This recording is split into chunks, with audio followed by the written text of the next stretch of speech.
ಗೃಹ ಪ್ರವೇಶ ಇದೆ ನಮ್ಮ ಫ್ಲ್ಯಾಟ್ ಇದು ಅಂತ ಹೂವು ಎಲ್ಲ ಮಾರ್ಕೆಟಿಂದ ತಂದು ಮೂರ್ತಿಯವರೇ ಹೋಗಿದ್ರು ಹೂವು ತರೋಕ್ಕೆ KR ಮಾರ್ಕೆಟ್ಗೆ. ಸೊ ಬಾಕ್ಸ್ ಎಲ್ಲ ತಂದರು ಅಲ್ಲೇ ಚಿಕ್ಕಪೇಟೆಯಲ್ಲಿ ಹೋಲ್ಸೇಲ್ ಅಂಗಡಿಯಲ್ಲಿ.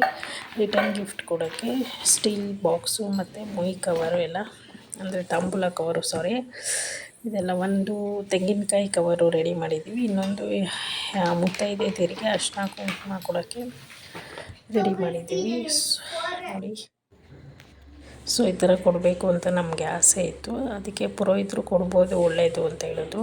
ಆಮೇಲೆ ಇನ್ನೊಂದು ಕಡೆ ಪುರೋಹಿತರು ಹೂವು ಎಲ್ಲ ಹಾಕ್ಕೊಂಡು ಸತ್ಯನಾರಾಯಣ ಪೂಜೆಗೆ ಮತ್ತು ದೇವ್ರಿಗೆಲ್ಲ ರೆಡಿ ಮಾಡ್ಕೊತಾಯಿದ್ರು. ನಮ್ಮ ಪಾಡಿಗೆ ನಾವು ಈ ಕಡೆ ರೂಮಲ್ಲಿ ನಾನು ಬಿಂದ್ಯಾ ಇಲ್ಲಿ ರೆಡಿ ಮಾಡ್ತಾಯಿದ್ವಿ.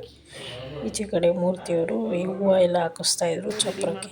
ಸೊ ನಮ್ಮ ಮನೆ ಗೃಹ ಪ್ರವೇಶಕ್ಕೆ ನಾವೇ ಓಡಾಡ್ಕೊಂಡು ಕೆಲಸ ಮಾಡಿದ್ರೆ ಎಷ್ಟು ಚೆನ್ನಾಗಿರುತ್ತೆ. ಫಸ್ಟ್ ನಮಗಿದು ಮೊದಲ ಅನುಭವ. ಪುಟ್ಟ ರಂಗೋಲಿ ಹಾಕಿ ಬೆಳಗ್ಗೆ. ವಿಡಿಯೋ ನಿಮಗೆ ಇಷ್ಟ ಆದರೆ ಲೈಕ್ ಮಾಡಿ, ಶೇರ್ ಮಾಡಿ ಫ್ರೆಂಡ್ಸ್.